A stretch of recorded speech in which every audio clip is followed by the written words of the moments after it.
대하여 경례.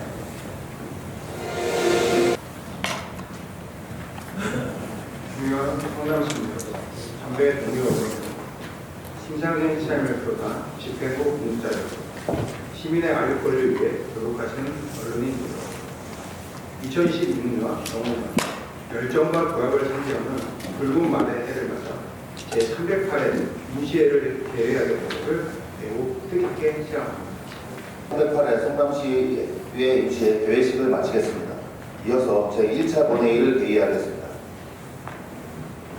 성원이 되었으므로 제308회 성남시의회 임시회 제1차 본회의를 개의하겠습니다. 안녕하십니까. 올해 1월 1일자 재정경제협정으로 승진 관련받은 이종욱입니다. 먼저 재정경제협정의 중책을 맡겨주신 심상진 시장님께 진심으로 감사드립니다. 네, 안녕하십니까. 지난 1월 1일자로 도시전문국장으로 발령받은 김나라 인사드리겠습니다. 다시. 안녕하십니까. 지난 1월 1일 교통도로국장으로 발령받은 유도입니다. 네, 안녕하십니까. 지난 1월 1일 푸른도시사업수장으로 발령받은 정상진입니다. 안녕하십니까. 1월 1일자 맑은물 관리사업소장으로 발령받은 박경호입니다. 안녕하십니까. 지난해 1년 동안 장기교육을 마치고 이번 1월 1일자 도서관 사업소장으로 발령받은 조지영입니다. 소속단체 대표 연설을 있겠습니다.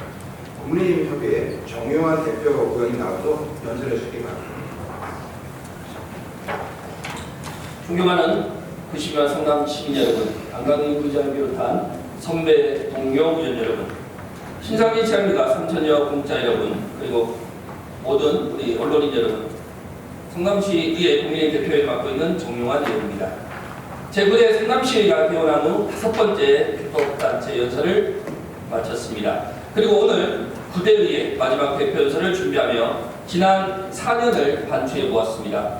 나는 성남 시민의 명령 앞에 겸허했는가? 나는 대의민주주의 실현을 위해 충직했는가? 스스로에게 던진 질문의 답은 부끄러움과 참담함뿐이었습니다. 원내 다수당 대표 의원으로서 전후반기 매끄럽지 못한 의회 운영에 대한 부족함과 계엄과 탄핵의 늪에 빠진 정치의 혼란 앞에 시민 여러분들이 느꼈었을 분노와 무기력을 뼛속 깊이 느끼고 있습니다. 이 자리에 함께하는 34명의 성남시 의원 중 시민이 던지는 돌멩이에 자유로울 정치인이 과연 몇 명이나 있겠습니까? 맨 앞에 서서 가장 많은 돈을 맞는다고 한들 시민을 대표하는 지방의원의 의원, 국민을 대표하는 국회의원, 정치를 실종한 정치인의 무능과 무기력에 실망한 성남 시민의 분이 풀리겠습니까? 그래서 저는 오늘도 이 말로 시작합니다. 정치로 인하여 안녕하지 못한 일상을 드려 대단히 죄송합니다. 고단한 삶에 희망이 되지 못한 정치, 고개 숙여 사과드립니다. 다산 정약용 선생은 요의당 전서에서 정치가 생겨나는 과정을 이렇게 설명했습니다.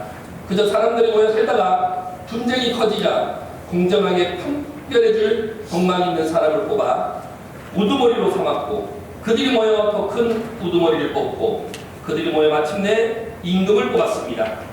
따라서 통치자의 권력은 백성의 편의와 안전을 위해 아래에서 위로 부여한 것이지 하늘에서 뚝 떨어진 권력이 아니라는 것입니다. 네, 사랑하는 시민 여러분, 존경하는 선대동 여러분, 성남시의회 더불어민주당 대표의원 이종욱입니다. 지난 21일 이재명 대통령의 신년 기자회견을 통해 분명한 선언으로 세례를 들었습니다. 이제 대한민국의 시간입니다. 우리는 미래를 꿈꿔 민주주의 이후로 다시 한번 도약의 길 앞에 서 있습니다. 이재명 대통령은 대한민국의 미래를 이끌 5가지 대전환의 방향을 제시했습니다. 지방주도 성장으로 대전환, 기회와 과실을 고루나누는 모두의 성장, 안전에 기반한 지속 가능한 성장, 문화가 이끄는 매력적인 성장, 평화가 뒷받침하는 안정적 성장입니다. 이 5가지 전환은 단순한 정책구가 아니라 국정 운영의 우선순위를 근본부터 다시 서겠다는 선언이며 중앙 정부의 변화가 지역과 시민의 삶으로 이어져야 한다는 약속입니다. 지방이 성장의 주체가 될 때, 시민의 삶이 국가 발전의 중심이 될 때 비로소 대한민국의 시간은 현실이 될 수 있습니다. 2026년 첫 임시회를 맞아 시민 여러분께 의정의 방향과 각오를 말씀드리게 된 것을 집권 여당 시의회 대표 의원으로서 무거운 책임으로 받아들이겠습니다. 오늘 이 교섭단체 대표 연설문을 지난 3년 그리고 우리가 지나왔던 시간들을 상징적으로 보여주는 사자성어로 열고자 합니다. 이 사자성어는 내년 말 전국의 대학 교수들이 그의 우리 사회를 진단하며 선정한 말들입니다.